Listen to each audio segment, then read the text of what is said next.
যখন বিএনপির বড় বড় কুতুবরা বিদেশি নাম্বার নিয়ে পানাপুকুরের তলায় লুকায় ছিল, কথাবার্তা সাবধানে কইেন। একদিকে কথা কইবেন, আরেক দিকে ধরা খাইবেন। তো কথাবার্তা যত কম তত ভালো। কি করে এত শিওর হইলেন যে সরকার গঠন আপনারা করবে?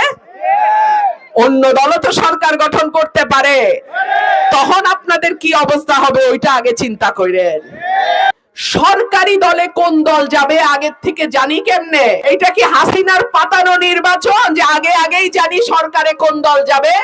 খেলায় যখন কেউ গোল দিতে না পারে তখন প্রতিপক্ষকে ফাউল করে।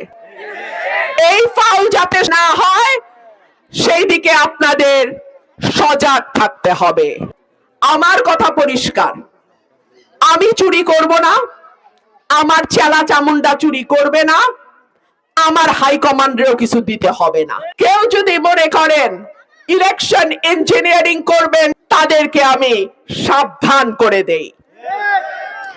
একই সঙ্গে এই কথাও মনে করিয়ে দেই, কোন দল যাতে আগাম মনে না করে যে তারাই সরকার গঠন করতে যাচ্ছে এবং পুলিশ প্রশাসন তাদের অনুগত হতে বাধ্য। কোন দল যেন এই ভুল না করে।